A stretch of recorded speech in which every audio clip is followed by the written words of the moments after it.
Everyone, I Shravan Kumar belongs to Y academy.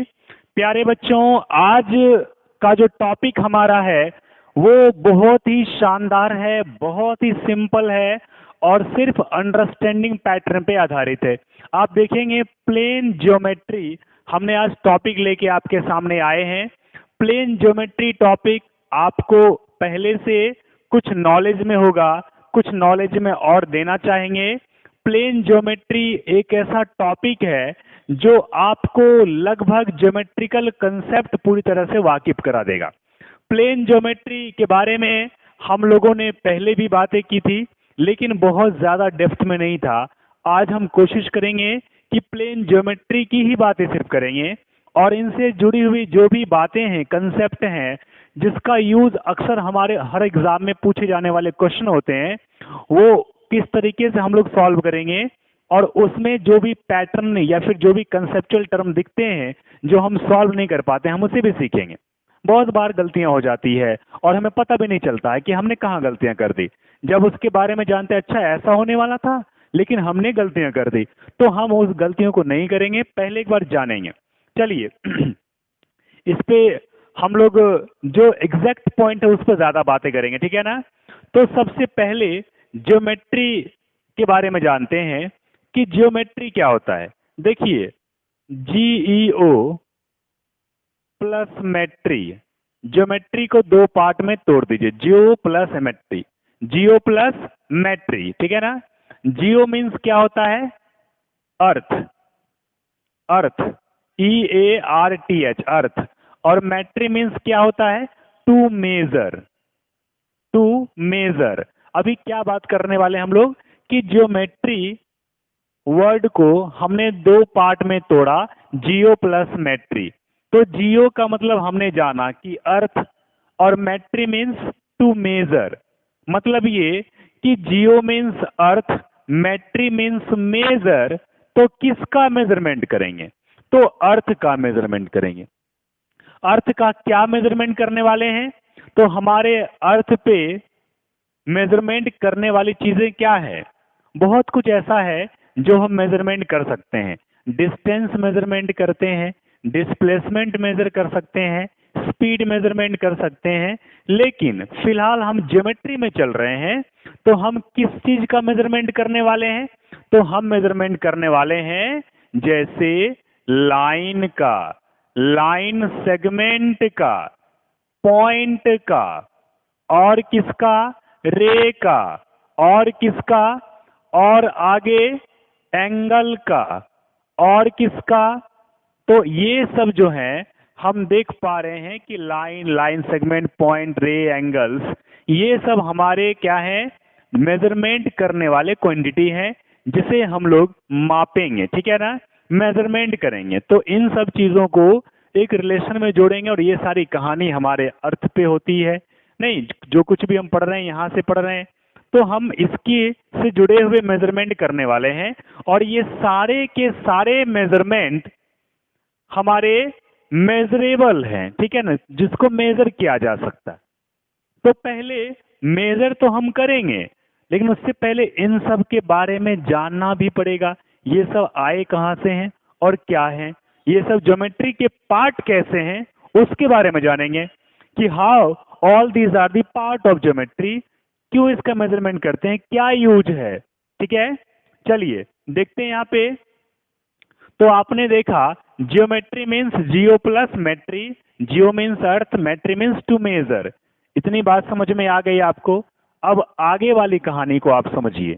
आगे वाली कहानी में आप ये समझिए कि जियोमेट्री में जो कुछ बेसिक बातों को हम मापते हैं, मेजरमेंट करते हैं या उसके बारे में जानने की कोशिश करते हैं, उन सब चीजों से जुड़े हुए बहुत कुछ ऐसे कंसेप्ट हैं जो हमें आज सीखने की जरूरत है। तो यहाँ पे कहा जा रहा है कि ज्योमेट्री में हमारे कुछ ऐसे की पॉइंट हैं जिसमें सबसे पहला है पॉइंट। क्या है? पॉइंट। दूसरा क्या है? लाइन। तीसरा क्या है? Line segment. क्या है?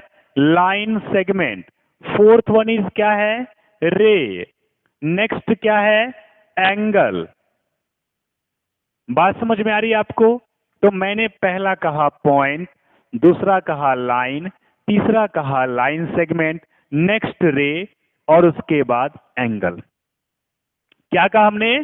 सबसे पहले पॉइंट कहा, उसके बाद लाइन कहा, लाइन सेगमेंट कहा, रे कहा, एंगल कहा। इतनी बातें आप जान गए। अब जरा सोचिए कि ये सब चीज है क्या, आखिर कहां से आया है, और ये सब ज्योमेट्री का पार्ट कैसे है।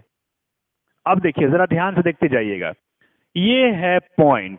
क्या है ये? सबसे पहला क्या है? पॉइंट। पॉइंट, पॉइंट क्या है? अगर हमसे कोई पूछता है कि व्हाट इज पॉइंट, क्या है पॉइंट, कहां से लाए पॉइंट, क्या यूज है पॉइंट का, तो हम कहते हैं सर पॉइंट कुछ नहीं है। हम किसी भी चीज को, जैसे यहां पे मेरा घर है, तो पॉइंट ए पे मेरा घर है, तो हमने क्या किया? अपने घर को पॉइंट ए से दिखाया। अपने घर को पॉइंट ए से हमने क्या किया? लोकेट कर दिया। क्या कर दिया? लोकेट कर दिया। सो पॉइंट ए को हमने अपने घर को पॉइंट ए से दिखाया, लोकेट कर दिया। सो अपने घर को पॉइंट ए से हमने लोकेशन दिया है, इसलिए पॉइंट क्या बन जाएगा? एक लोकेशन बन जाएगा। सो point is an exact location. Point क्या है? Point is an exact location. Point क्या है? Point is an exact location. हमने पॉइंट को, किसी भी चीज को लोकेट करने के लिए एक डॉट डाल दिया, ठीक है ना। अब ये पॉइंट कहीं भी हो सकता है। आप यहाँ पूरे स्पेस में कहीं भी पॉइंट ले सकते हैं। पॉइंट ए नाम से, पॉइंट बी नाम से, पॉइंट सी नाम से, point D, point F, point M. ये राम का घर कहाँ है? पॉइंट ए पर है। ये श्याम का घर कहाँ है? पॉइंट एम पर है। रघु, रघु का घर कहाँ है? पॉइंट सी पर है। ये स्टीबेन, स्टीबेन का घर कहाँ है? पॉइंट एफ पर है। ये रो, रो का घर कहाँ पे? रॉ का, ठीक है ना। रॉ का घर कहाँ पे है? पॉइंट डी पर, ठीक है ना। ये मोहन का घर कहाँ पे है? पॉइंट बी पर। तो आपने देखा ये राम का घर, ये श्याम का घर, ये पॉइंट पे आपका रघु का घर, इस पॉइंट पे स्टीवन का घर, इस पॉइंट पे रॉ का घर, मिस्टर रॉ, RAO था, मिस्टर राव। और यहाँ पे मोहन का घर पॉइंट बी पर है। तो आपने देखा कि ये सारे लोगों का अलग अलग पॉइंट पे उनका घर है।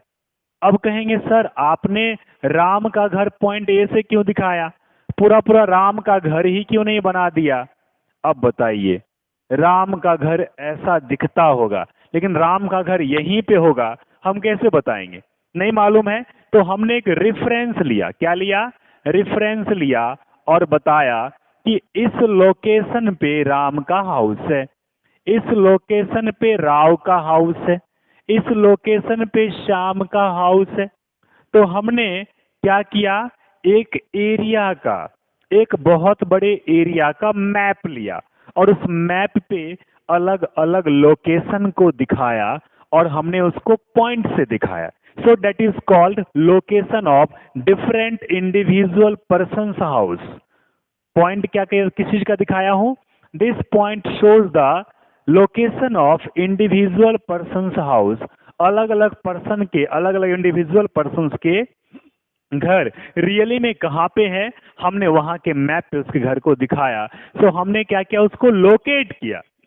क्या किया? हमने उसको लोकेट किया। तो इस लोकेशन को दिखाने के लिए हमने पॉइंट का सहारा लिया, ठीक है ना। अब देखिए, पॉइंट का हमने यूज किया, पॉइंट का हमने सहारा लिया। इससे पॉइंट के बारे में पता चला कि पॉइंट कुछ नहीं है।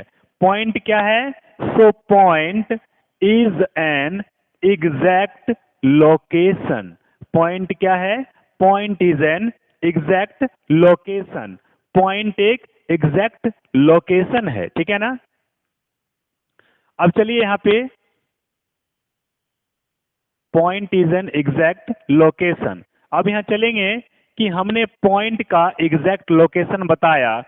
अब कहता है यहाँ पर ये कि पॉइंट हमने जब बनाया, तो इस पॉइंट का कुछ ना कुछ रेडियस या डायमीटर होना चाहिए, कुछ ना कुछ लेंथ होना चाहिए, कुछ ब्रेथ होना चाहिए, कुछ हाइट होना चाहिए। तो हम कहेंगे इसका कोई भी लेंथ नहीं होगा।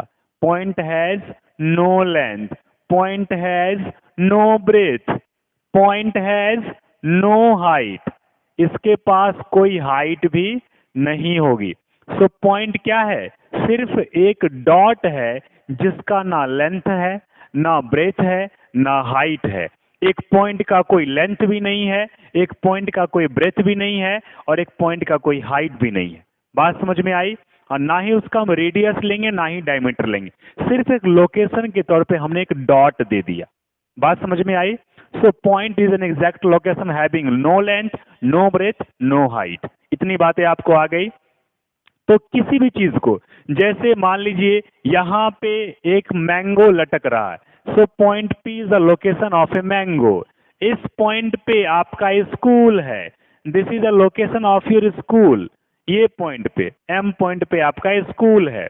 ये इस पॉइंट, एस पॉइंट पे आपका एकेडमी है। क्या है? एकेडमी। आप जहां एकेडमी क्लास लेने जाते हैं तो वो आपका एस पॉइंट पे है। तो आप क्या कर रहे हैं? आप अलग अलग प्लेसेस को दिखाने के लिए किसी चीज का सपोर्ट ले रहे हैं, किसी चीज का सहारा ले रहे हैं, वो आपका पॉइंट कहलाता है। So point helps to locate the things. Things means किसी भी चीज को आप लोकेट करना चाह रहे हैं कि हमारा घर यहाँ है, इस पॉइंट पे है, मेरे फ्रेंड का घर इस पॉइंट पे है, मेरे दूसरे फ्रेंड का घर इस पॉइंट पे है, मेरे तीसरे फ्रेंड का घर इस पॉइंट पे है। तो आप अलग चीज को कर क्या रहे हैं? लोकेट कर रहे हैं। हाँ, आपके एरिया में कोई सुपरमार्केट है, इस पॉइंट पे है। आपके एरिया में पेट्रोल पंप इस पॉइंट पे है। आपके एरिया में कोई शॉप है, जैसे कोई मान लीजिए ग्रोसरी शॉप है, इस पॉइंट पे है। स्टेशनरी शॉप है, इस पॉइंट पे है। तो आपने अलग अलग थिंग्स को लोकेट करने के लिए जिस चीज का सहारा लिया वो पॉइंट है आपका। सो point is the exact location. Point एक लोकेशन को दिखाने के लिए है, पॉइंट किसी प्लेस को दिखाने के लिए है, पॉइंट किसी प्लेस के बारे में बताने के लिए एक लोकेशन टर्म है। बात समझ में आई?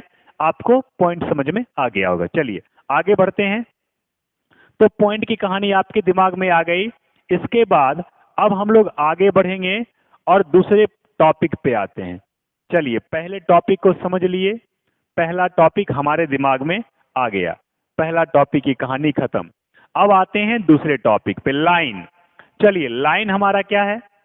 देखिए, हमने ढेर सारा डॉट लिया, मीन्स पॉइंट लिया। ढेर सारा क्या लिया? पॉइंट लिया। अब ये पॉइंट जो है, हमने पहले पॉइंट को काउंट किया, ये पहला पॉइंट है, ये दूसरा है, ये तीसरा है, ये मान लीजिए 10th पॉइंट है, ये हमारा 28th पॉइंट है, ये हमारा 30th पॉइंट है। तो हमने काउंट किया, तो ये सारे पॉइंट को हमने काउंट कर लिया कि यहां से यहां तक 30 पॉइंट्स हमने लिया। सारे पॉइंट को हम एक स्ट्रेट पाथ पे, अगर ये पॉइंट को हटा दें तो माना कि हमारा ये रास्ता है, सीधा रास्ता था, और स्ट्रेट पाथ पे हमने पॉइंट को लोकेट किया। ठीक है? तो स्ट्रेट पाथ पे हमने कितने पॉइंट लिए? 30 पॉइंट लिए। तो हमने कहा कि ये सारे पॉइंट मिल करके क्या बनाएंगे? कुछ स्ट्रेट पाथ बना देंगे। ये क्या बनाएंगे? सीधा रास्ता बना देंगे। ये क्या बना दिए? सीधा रास्ता बना दिए। तो ये एक लिमिट में है। अगर मैं इन सारे पॉइंट को इनफिनाइट टर्म्स में ले लें, ढेर सारा ले लें, और एक दूसरे के साथ जुड़ा रहे, ठीक है ना? तो इनफिनाइट नंबर ऑफ पॉइंट्स जब ले लेंगे तो आपको क्या दिखेगा? आपको दिखेगा एक ऐसा लाइन दिखेगा। बात समझ में आई? तो ये क्या है? ये एक ऐसा स्ट्रेट पाथ बन गया जिस पे ना जाने कितने पॉइंट हैं, इनफाइनाइट नंबर ऑफ पॉइंट्स। एक स्ट्रेट पाथ पे इनफाइनाइट नंबर ऑफ पॉइंट्स जब आपस में जुड़ जाएंगे तो वो क्या बना देंगे? वो बना देंगे लाइन। क्या बना देंगे? वो लाइन बना देंगे। बात समझ में आई? तो जब कोई सीधे रास्ते पे इनफिनाइट नंबर ऑफ पॉइंट्स आपस में जुड़ जाए, इट फॉर्म्स लाइन। क्या फॉर्म करने वाले हैं? लाइन फॉर्म करने वाले। अब कहोगे सर क्या यही डेफिनेशन में लिख दें, infinite number of points on straight path? बिल्कुल लिख सकते हैं। If there is infinite number of points on a straight path it forms line. आपकी इच्छा है कि हम इस डेफिनेशन से सेटिस्फाई नहीं हो पा रहे, हमें कोई दूसरा डेफिनेशन दीजिए। तो आप कहेंगे लाइन क्या है? Line is a straight path having no end point. Line is a straight path having no end point. ऐसा नहीं कि लाइन यहाँ के रुक जाएगा, ये और आगे जाएगा और आगे जाएगा और आगे जाएगा, ये पीछे भी और आगे जाएगा और आगे जाएगा और आगे जाएगा। अब कहोगे कहाँ तक जाएगा, ये लाइन कहाँ तक जा सकता है? तो ये लाइन इधर बढ़ते बढ़ते इन्फिनिटी तक जाएगा, इधर से भी बढ़ते बढ़ते इन्फिनिटी तक जाएगा। मतलब इन्फिनिटी जो ना कभी गया हो, ना कभी सुना हो, ना कभी सोचा हो, ना कभी देखा हो, तो ऐसे जगह पे जाएगा जहां पे हम कभी गए ही नहीं, कभी सुने ही नहीं, कभी देखे ही नहीं। तो इसकी लेंथ क्या है? इनफाइनाइट लेंथ हो जाएगी। तो एक लाइन का जो लेंथ होता है वो इनफाइनाइट होता, वो मेजरेबल नहीं होता, आप उसे मेजर नहीं कर सकते, उसका मेजरमेंट आप निकाल ही नहीं सकते। तो लाइन क्या है? Line is a straight path having no end point. Line क्या है? Line is a straight path having no end point. Line एक सीधा रास्ता है जिसका एंड पॉइंट नहीं होता है, कहीं जाके रुकेगा ऐसा होता ही नहीं, वो बढ़ता ही जाएगा, बढ़ता ही जाएगा, जहां तक आप उसको देखेंगे वो बढ़ता ही जाएगा। आप उसके पीछे पीछे दौड़ेंगे ना, वो बढ़ता ही जाएगा, आप थक जाएंगे वो बढ़ता ही रहेगा। बात समझ में आई? तो लाइन जो है बढ़ रहा है, आप उसके पीछे पीछे दौड़ रहे हैं, वो बढ़ रहा है, दौड़ रहे हैं, दौड़ते दौड़ते दौड़ते दौड़ते आप एक ऐसा पॉइंट आया जहां पे आप थक गए, आपको लगेगा लाइन रुक गया होगा, नहीं, वो चला जा रहा है, उसके बाद भी चलता रहेगा, चलता रहेगा, इनफाइनाइट पे जाके वो खत्म भी नहीं, वहां भी नहीं खत्म होगा, उसके आगे भी बढ़ता रहेगा। ठीक है? तो line is a straight path. Line एक सीधा रास्ता है जिसका एंड पॉइंट होता ही नहीं है। So line is a straight path having no end points. बात समझ में आई? चलिए, तो लाइन क्या है? Line is a straight path having no end point. इसको दिखाने के लिए हमने ए बी नाम से दिखाया। ये ए बी क्या है? ए बी एक लाइन है जिसके दोनों तरफ क्या होने चाहिए? एरो। अब कहोगे सर ये आपने एरो क्यों लगाया?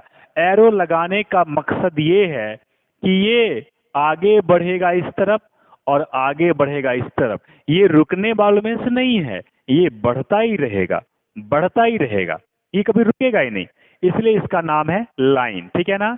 और इस लाइन पे हमने 2 पॉइंट लिया ताकि इसका नाम बता पाए कि ये लाइन ए बी है, और हमने इसके माथे पर एक लाइन खींच के दोनों तरफ एरो लगाया। This is the symbol of line. ये क्या है? लाइन का सिंबल है, और हम इस लाइन को ऐसे दिखाएंगे। बात समझ में आई? अगर आपकी इच्छा है कि लाइन को किसी दूसरे तरीके से दिखाए तो इस लाइन का नाम आप एल दे दीजिए, आपका मन करे तो एम दे दीजिए, आपका मन नहीं माने तो एन दे दीजिए। तो ये लाइन एल है। तो जब आप इसको किसी एक स्मॉल लेटर से दिखाएंगे तो कभी भी आप इसके माथे पर ऐसे यूज ना करें, क्योंकि आप जो है ये तभी दिखाएंगे जब आप उसके 2 पॉइंट को दिखाएंगे। ठीक है ना? तो 2 एंड पॉइंट नहीं है, सिर्फ उस लाइन को डिनोट करने के लिए हम यूज करते हैं 2 पॉइंट। ठीक है ना? अब जब आप लाइन एल से दिखाएं तो यहाँ पे लाइन लिखना पड़ेगा पूरा, लाइन एल। ये कौन सा लाइन है? तो लाइन एल है। ये कौन सा लाइन है? तो ये लाइन ए बी है, ये ए बी लाइन है। ठीक है ना? इतनी बात समझ में आई? तो आप लाइन को ऐसे दिखाएंगे। थोड़ा और जानिए लाइन के बारे में कि लाइन को हम क्या करते हैं, लाइन का यूज कैसे करते हैं। तो लाइन हमने खींचा और दोनों तरफ एरो दिया, इसका मतलब होता है कि ये आगे और जाएगा, ये पीछे और जाएगा। कहां तक जाएगा किसी को नहीं मालूम, कहां तक जाएगा किसी को नहीं मालूम, बस इतना पता है आगे जाएगा, जाता ही रहेगा, चलता ही रहेगा। ठीक है ना? चलिए अब आगे चलते हैं कि जब आपने इस लाइन के बारे में पढ़ा तो आपने एक डेफिनेशन दिया कि if infinite number of points joint together on a straight path it forms line.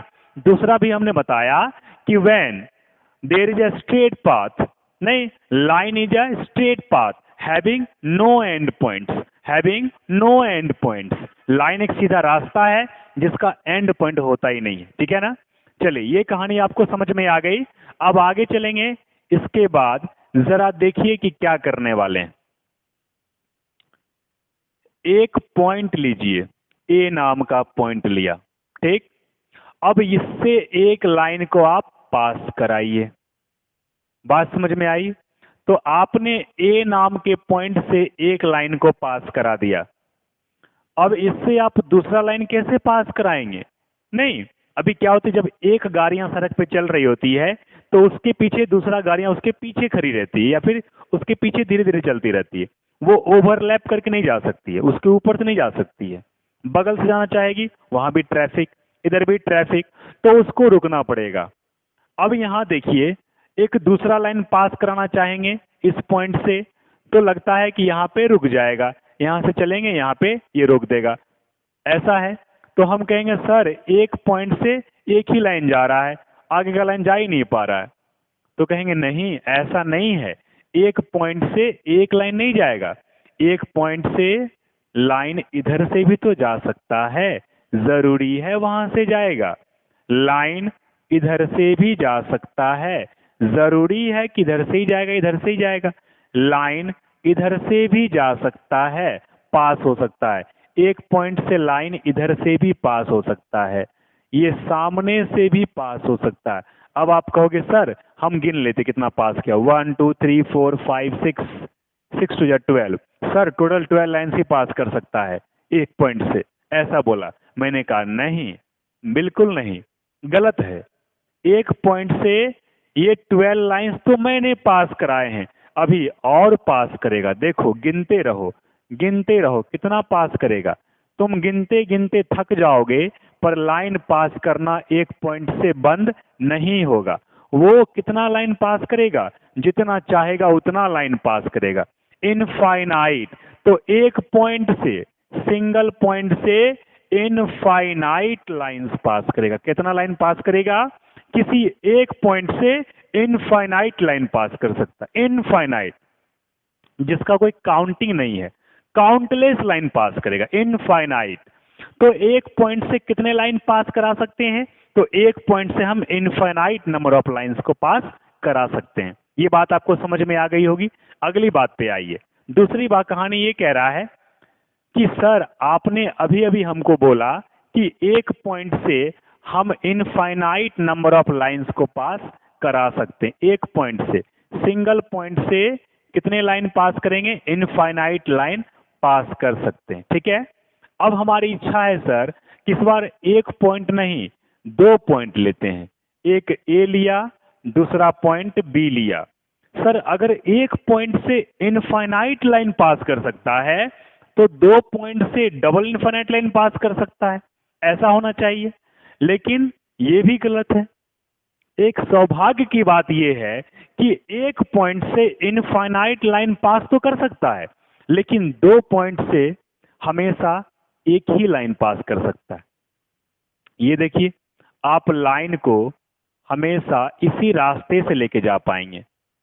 अगर आप यहां से लेके गए तो सिर्फ आपके ए पॉइंट से जाएगा, बी से नहीं जा पाएगा।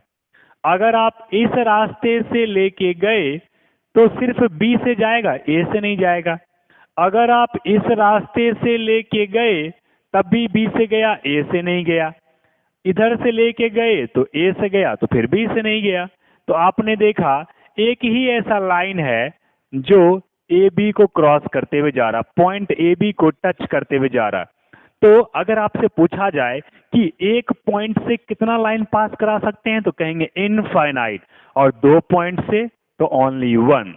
कितना? Only one. तो एक पॉइंट से इनफाइनाइट लाइन पास करा सकते हैं और दो पॉइंट से सिर्फ एक लाइन पास करा सकते हैं। So one point infinite lines can pass, two points only one line can pass. बात समझ में आई? चलिए अब आगे बढ़ते हैं अगले टॉपिक की ओर। अगले टॉपिक को समझते हैं और उसे देखेंगे।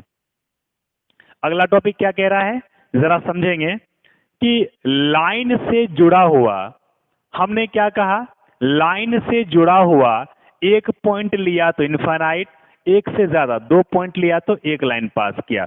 अब लाइन से जुड़ी हुई अगली बात हम आपको बताते हैं कि लाइन पे अगर हमने, इस लाइन पे अगर हमने सॉरी इस पॉइंट पे, ए पॉइंट पे हमने एक लाइन पास किया, तो ये सिर्फ एक लाइन गया एल नाम का। अगर मैं इस पॉइंट से एक दूसरा लाइन पास करा दूं, ठीक है, एम नाम का, ठीक है, तो ये लाइन एल है और ये लाइन एम है, दो लाइन है। तो लाइन एल और लाइन एम किसी पॉइंट पे आके एक दूसरे के साथ टकरा जाते हैं। क्या करते हैं? टकरा जाते हैं। तो एल लाइन ए पॉइंट से पास किया और एम लाइन भी ए पॉइंट से ही पास किया, तो दोनों लाइन क्या हो गए? ए पॉइंट पे टकरा गए। तो लाइन एल और लाइन एम ये दोनों के दोनों लाइन क्या कहलाएंगे? Intersecting lines. क्या कहलाएंगे? Intersecting lines. लाइन एल और line M both lines are called intersecting lines. ये दोनों के दोनों लाइंस कैसे लाइन है? इंटरसेक्टिंग लाइंस हैं।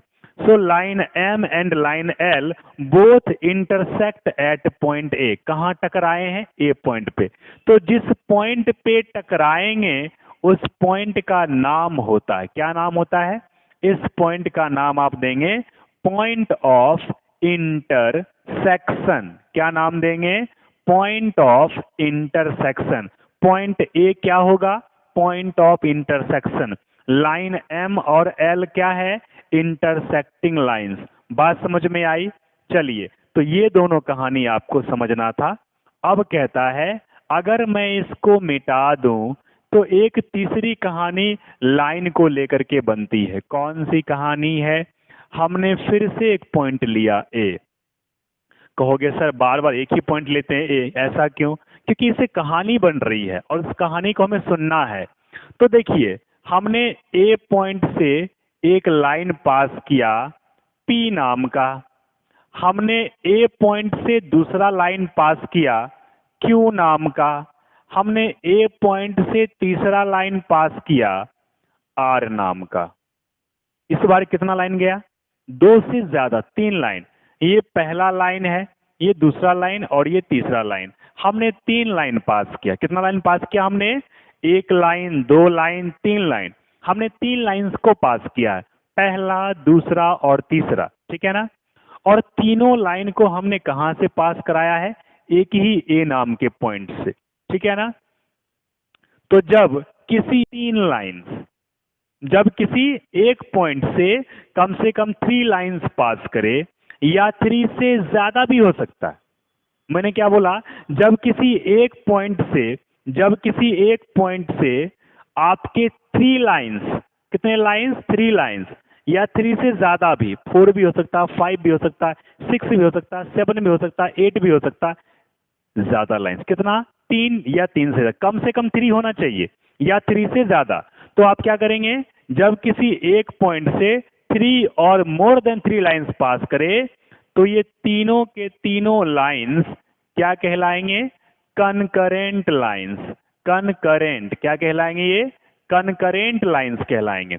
जब किसी एक पॉइंट से थ्री और मोर देन, तो कनकरेंट लाइंस कब बनेगा?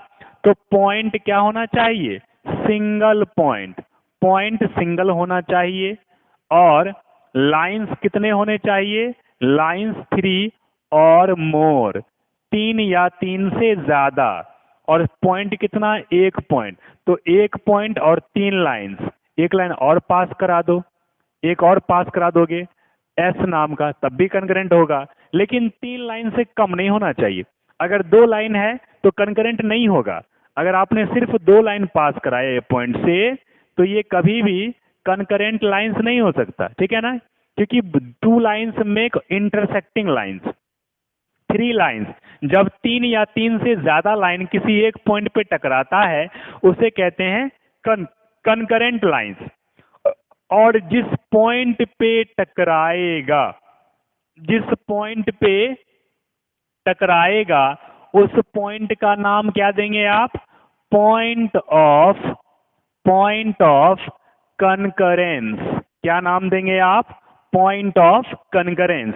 तो जिस पॉइंट पे तीन या तीन से ज्यादा लाइन आपस में इंटरसेक्ट हुआ है that is called intersecting concurrent lines. और जिस पॉइंट पे इंटरसेक्ट किया है उस पॉइंट का नाम होगा पॉइंट ऑफ कनकरेंस। तो 3 या 3 से ज्यादा लाइंस आपस में एक पॉइंट पे टकराएंगे तो कनकरेंट लाइंस बनेंगे। जिस पॉइंट पे टकराएंगे उस पॉइंट का नाम होगा पॉइंट ऑफ कनकरेंस। क्या नाम होगा? Point of concurrence. एक बार फिर से समझिए, दिमाग में ये भी कभी बैठना चाहिए, ठीक है ना। देखिए एक बार फिर से देखते हैं, हमने फिर से क्या किया, एक पॉइंट लिया P नाम का, यहां से एक लाइन पास कराया। कौन सा लाइन? चलिए हमने AB लाइन पास कराया, एक दूसरा लाइन पास कराया PQ नाम का, एक तीसरा लाइन पास कराया CD नाम का। कितने लाइन हुए? ये पहला, ये दूसरा और ये तीसरा, 3 लाइन पास किए। किस पॉइंट से पास किए? P नाम के पॉइंट से पास किए, ठीक है ना। ये P, इसका नाम कुछ और दे दीजिए, ये DQ कर दीजिए, line DQ।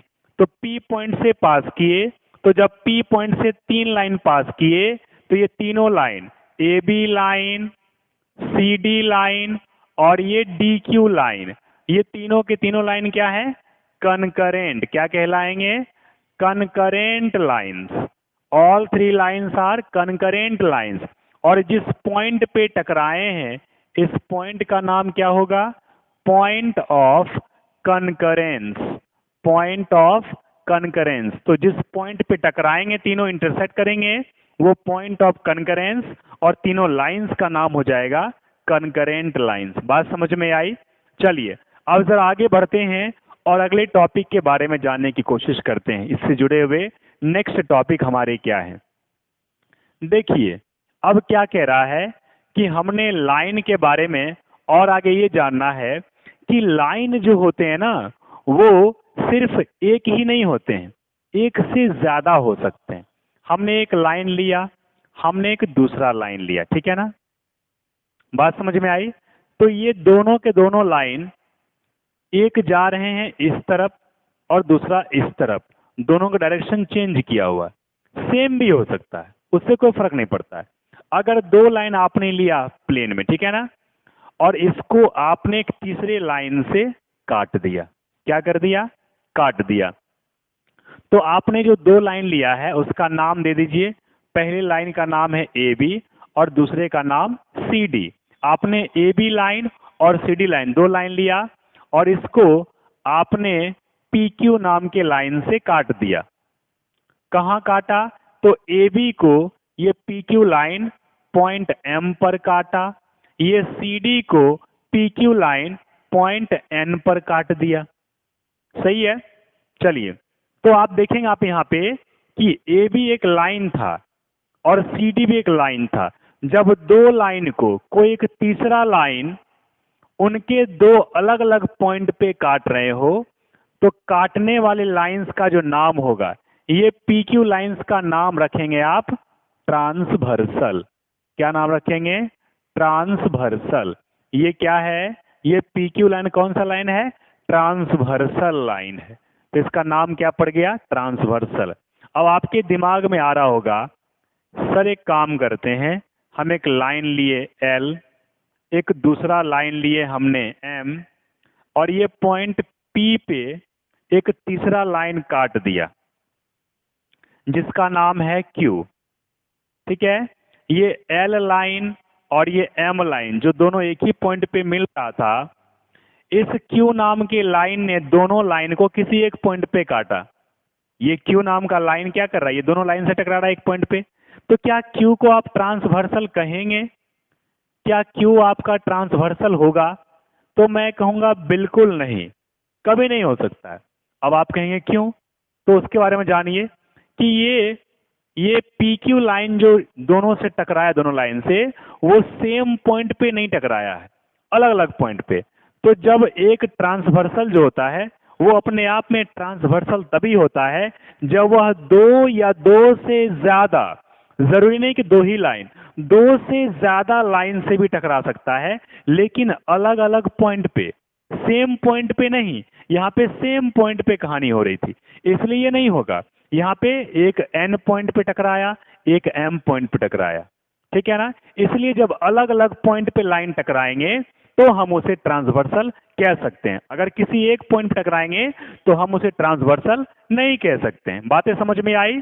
So when a line intersect when a line intersect two or more lines at different points, when a line intersect two or more lines, दो lines या दो से ज्यादा भी, when a line intersect two or more lines at different points, एक को यहां, दूसरे को यहां, तीसरे को यहां, अलग अलग पॉइंट पे टकरा रहा है, तो हम उसे कहेंगे ट्रांसवर्सल। ठीक है ना?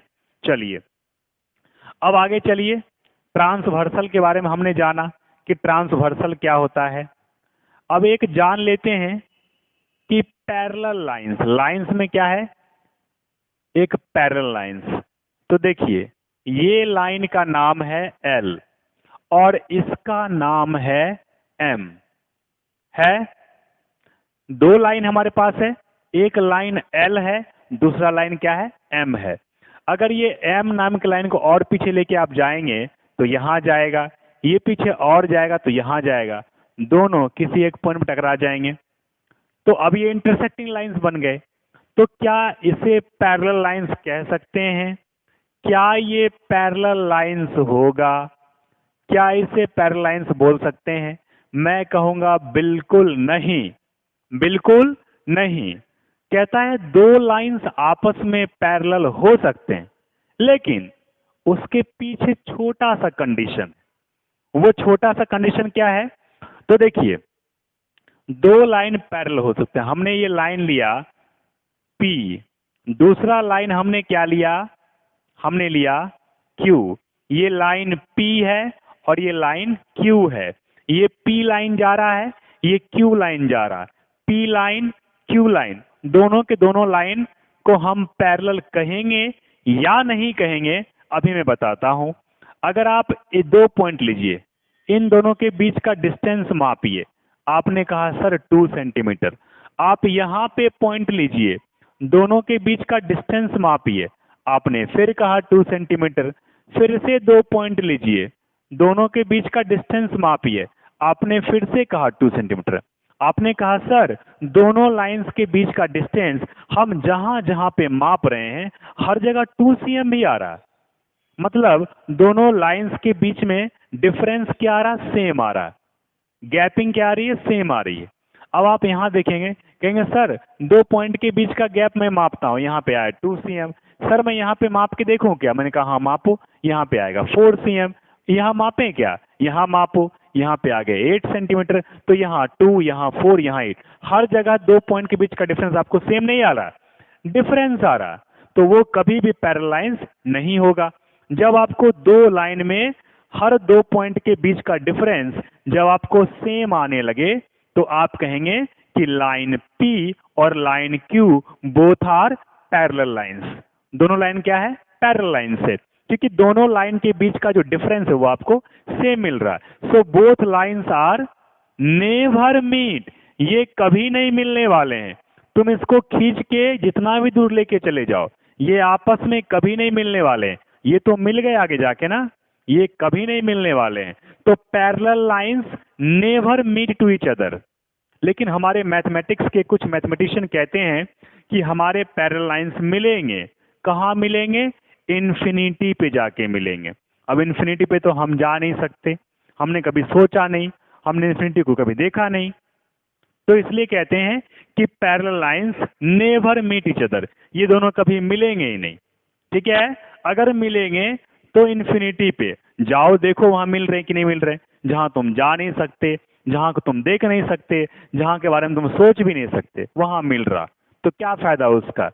चलिए, तो ये parallel lines never meet each other. तो जब दो लाइन एक स्ट्रेट पाथ पे चल रहा हो and never meet each other, दोनों आपस में मिल नहीं पा रहे कहीं पर भी नहीं, तो हम उसे कहेंगे पैरेलल लाइंस। ठीक है ना?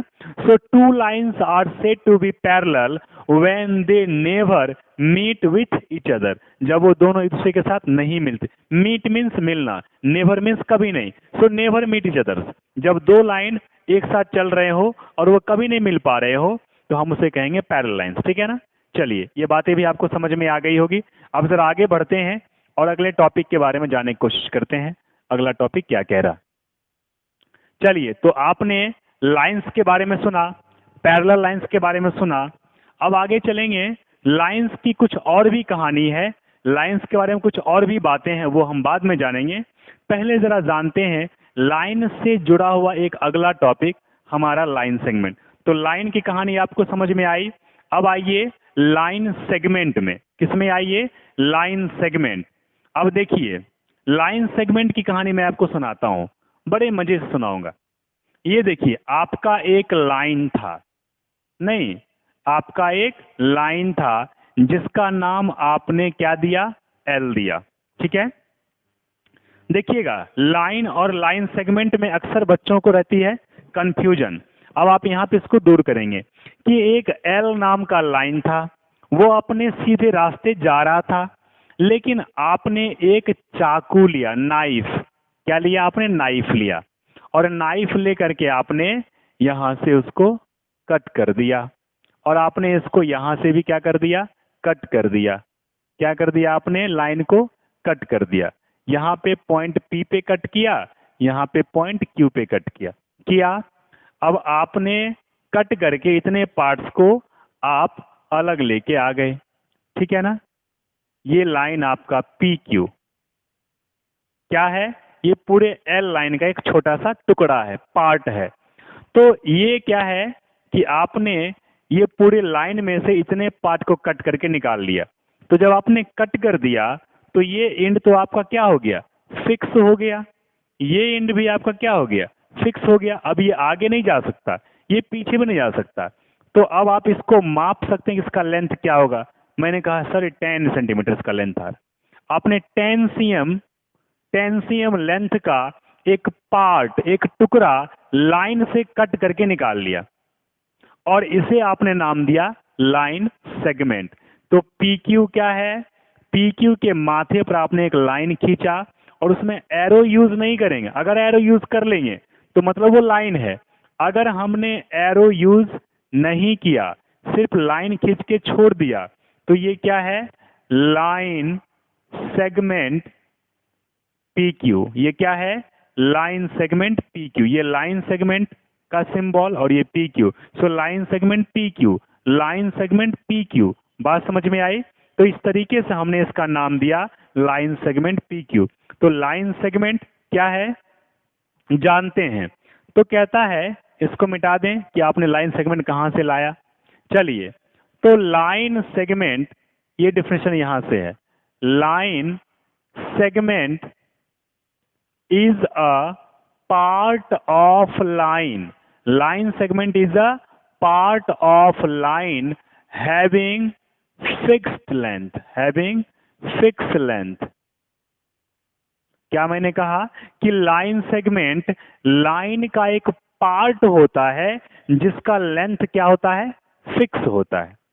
हैविंग फिक्स्ड लेंथ, इसके लेंथ क्या होते हैं? फिक्स्ड होते हैं।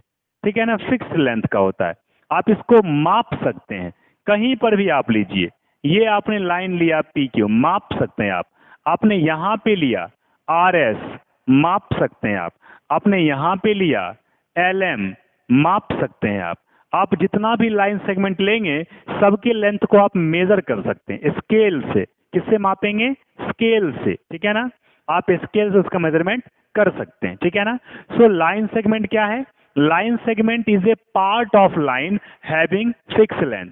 लाइन सेगमेंट लाइन का एक पार्ट होता है जिसका लेंथ फिक्स होता है। इतनी बातें समझ में आई? आगे बढ़ते हैं। अब जरा आगे देखेंगे अगली कहानी को। तो लाइन सेगमेंट आपको समझ में आ गया होगा। ठीक है, चलिए, लाइन सेगमेंट आपने समझ लिया। अब देखिए, एक लाइन सेगमेंट आपको दिया है ए बी नाम का। कहेगा इसका मेजरमेंट कितना है? तो आपने मापा, बोला sir A B line segment का मेजरमेंट मापने पे हमें मिल रहा है 5 centimetre. So line segment A B equal to 5 cm। आपने यहाँ पे 5 सेंटीमीटर का लेंथ दिखा दिया। ठीक है ना? तो ये क्या है? ये लाइन सेगमेंट का मेजरमेंट है, क्योंकि ये line segment is a measurable length. ठीक है ना? मेजरेबल लेंथ है, उसको मेजर कर सकते हैं, इसलिए line segment is a part of line having fix length. ठीक है, चलिए आगे बढ़ेंगे। इसकी कहानी आपने कर ली। तो आपने लाइन सेगमेंट की भी कहानी कर ली। अब इसके बाद लाइन सेगमेंट के बाद अगला क्या है? रे। क्या है? रे। तो रे के बारे में जानते हैं कि रे क्या होता है। तो रे के बारे में समझिए कि रे क्या है। हमने एक लाइन को लिया। किसको लिया? एक लाइन को। ठीक। इस लाइन का नाम क्या था? एम। हमने एम नाम की लाइन को लिया।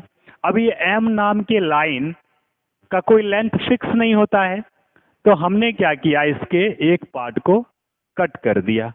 ठीक है ना? तो कट किया तो इसका एक एंड फिक्स हो गया पी। ठीक है ना?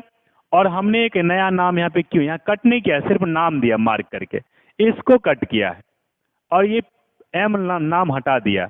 अब हमने कहा ये क्या है? तो ये पी क्यू, इतना वाला पार्ट जो बचा है वो क्या है? वो ऐसा कुछ बचा, ये पी और ये क्यू, एक एंड फिक्स कर दिया कट करके, और ये फ्री टू मूव, और ये फ्री टू मूव को दिखाने के लिए क्यू मार्किंग से दिखाया। तो ये पी क्यू क्या है? पी क्यू एक रे है। जो एंड फिक्स है आपने उसको फिक्स रखा, जिस एंड पे आपका एरो है ये बढ़ता जाएगा, उस पे आपने एरो बनाया। तो क्यू पॉइंट पे एरो है तो क्यू पॉइंट पे एरो है, पी पॉइंट फिक्स है तो पी पॉइंट पे आपने फिक्स रखा। तो ये क्या है? पूछा जाएगा ये क्या है? तो दिस इज रे पी क्यू। ये क्या है? रे पी क्यू है। तो आप इसे लिखेंगे रे पी क्यू, या पी क्यू माथे पर रे बना देंगे। ठीक है ना? रे पी क्यू या माथे पर रे बना देंगे। बात समझ में आई? चलिए अब जरा और इसके बारे में जानते हैं कि रे क्या उल्टा भी हो सकता है। हमारी इच्छा है कि सर आप यहां से कट किए, मैं चाहता हूं कि आप यहां से कट कर दीजिए, तो कट कर दो, क्यू पॉइंट यहां लो, यहां पी लिखो। अब ये क्या बनेगा? ये ऐसा बनेगा। ये पी पॉइंट लोकेशन दिखाने के लिए है इस तरफ डायरेक्शन के पार्ट को, और ये क्यू पॉइंट क्या फिक्स है, तो अभी भी ये रे पी क्यू ही है, लेकिन अब इसका क्यू पॉइंट फिक्स है और पी पॉइंट क्या है? Free to move. ये पी पॉइंट आगे बढ़ सकता है, बढ़ता ही जाएगा। तो ये है रे, रे क्यू पी हो जाएगा। क्या हो जाएगा? Q P. क्यू पी रे है। कौन सा रे है? क्यू पी रे है ये, क्योंकि क्यू पॉइंट फिक्स है, P point free to move है। ठीक है? चलिए, तो आपने रे वाली कहानी समझी। तो रे वाली कहानी जब आप समझ गए तो अब आपको समझ में आ गया होगा कि आसमान में चमकने वाले कुछ ऐसे दिखते हैं जिनका नाम है सन। अब सन से जो लाइट आती है आपने उसे कहा सन रे। क्या कहा? सन रे। सन से आने वाली लाइट को आपने सन लाइन क्यों नहीं कहा? सन लाइन सेगमेंट क्यों नहीं कहा? सन रे क्यों कहा? सोचिए। तो आप कहेंगे सर बहुत आसान है, क्योंकि अभी आपने बताया कि रे का एक एंड फिक्स होता है और दूसरा एंड फ्री टू मूव होता है। तो लाइट तो यहीं से आ रही है ना, तो ये पार्ट तो हमारा फिक्स है ना। अब ये कहाँ तक जाएगी लाइट, ये फिक्स नहीं है। जब आप टॉर्च जलाते हैं ना तो उसकी लाइट कहाँ तक जाती है वो आपको भी नहीं पता है, बस वो जाती रहती है, उसका कोई लिमिटेशन नहीं है। वैसे ही सन से जो लाइट निकलती है, तो ये बात पता है कि वो सन से निकल रही है, तो सन उसका एक एंड फिक्स कर दिया। लाइट का एक एंड फिक्स है कि सन से आ रही, कहाँ जाएगी मालूम नहीं। तो वो रे के तरीके से काम कर रहा है कि वन पॉइंट फिक्स, दूसरा फ्री टू मूव। तो रे जैसा है, इसीलिए हमने सन से आने वाली लाइट का नाम दिया सन रेज। क्या नाम दिया? Sun rays. ठीक है ना? एक से ज्यादा रहती है तो सन रेज। ठीक है ना? बात समझ में आई? और सन से जो लाइट आती है वो अकेले नहीं आती, वो पूरे बीम बना के आती है, ढेर सारा ग्रुप में आती है, उसे बीम ऑफ लाइट कहते हैं। ग्रुप ऑफ रेज जो आते हैं उसको कहेंगे बीम ऑफ लाइट। ठीक है ना? तो सन से आने वाला जो लाइट है उसे हम सन रेज कहते हैं। क्या कहते हैं? सन रेज कहते हैं। ठीक है? चलिए, तो आपको रे समझ में आया। अब इसके बाद बड़ा ही खूबसूरत सा टॉपिक है जिसे मैं बताने के लिए काफी देर से परेशान हूं कि मैं उसके बारे में डिस्कस करूं, जो कि मुझे बहुत इंटरेस्टिंग टॉपिक लगती है। क्या है? एंगल। क्या नाम है? एंगल। कुछ लोग इसे इसे एंजल भी पढ़ते हैं। अगर आप पढ़ते हैं एंजल तो आप एंजल पढ़िए, बट मैं इसे एंगल पढ़ता हूं, तो मैं एंगल के तरीके से बताना चाहूंगा। एंगल, जरा देखिए यहाँ पे ANGLE, एंगल। क्या मैंने पढ़ा? एंगल। अब ये एंगल क्या होता है? मालूम नहीं क्या होता है। तो आप कहेंगे सर एंगल नहीं पता, 60 डिग्री एंगल है, 50 डिग्री एंगल है, 180 डिग्री एंगल है, ये तो एंगल है सर। अरे वो तो उसका मेजरमेंट है ना, वो तो उसका क्या है, एक मापा हुआ पार्ट दिया गया है, वो तो मेजरमेंट है। वो एंगल कैसे हो सकता है? हम एंगल बताएंगे कि एंगल होता क्या है। चलिए देखेंगे यहाँ पे। तो कहता है कि हमने क्या किया, एक रे लिया। क्या लिया? एक रे, ओ ए नाम का, ओ एक रे लिया। ठीक है। अब हमने क्या किया, इस पॉइंट को हमने फिक्स कर दिया यहाँ पे, और इसको पकड़ के थोड़ा ऐसे रोटेट किए, तो ऐसा कुछ बना। अब ये पार्ट उठ के ऊपर गया, तो पॉइंट हर जगह ए से नहीं दिखाएंगे, हमने इसको बी से दिखा दिया। हमने इसी को पकड़ के इसका ये फिक्स एंड को फिक्स रखा और इसको मूव नहीं होने दिया, इसको हमने थोड़ा सा मूव करा दिया। तो यहां से इसको हमने थोड़ा सा मूव करा दिया। ठीक है ना? तो ये अमाउंट ऑफ जो रोटेशन है, ये स्वीपिंग जो हुआ है, इतना दूर तक जो स्वीप हुआ है, इसको कहते हैं amount of rotation. Amount of rotation, जिसको हमने कहा एंगल। क्या कहा? एंगल। तो ये जो अमाउंट ऑफ रोटेशन हुआ है, ये जो अमाउंट ऑफ रोटेट किया है, हमने इसका नाम क्या दिया? एंगल नाम दिया। तो ये क्या है? ये एंगल है। जब क्या होता है कि जब दो रेज, ओ ए रेज और ओ बी रेज, जब दो रे का एक फिक्स एंड पॉइंट हो जाए, दोनों का एंड पॉइंट सेम हो जाए, तो वहां पे एक अमाउंट ऑफ मेजरमेंट होता है, जिसे हम कहते हैं एंगल। बात समझ में आई?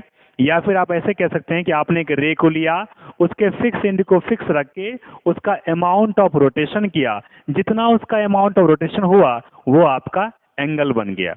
बात समझ में आई? तो this is called amount of rotation. हम एंगल टॉपिक को थोड़ा और डिस्कस करेंगे। आज के लेक्चर में इतना ही रखते हैं। अगले लेक्चर में एंगल को डिस्कस भी करेंगे, और हमने जो कुछ भी पढ़ा है उससे जुड़े हुए हम कुछ क्वेश्चन करेंगे। प्यारे बच्चों, आज हमारे कंसेप्ट बहुत ही शानदार रहे।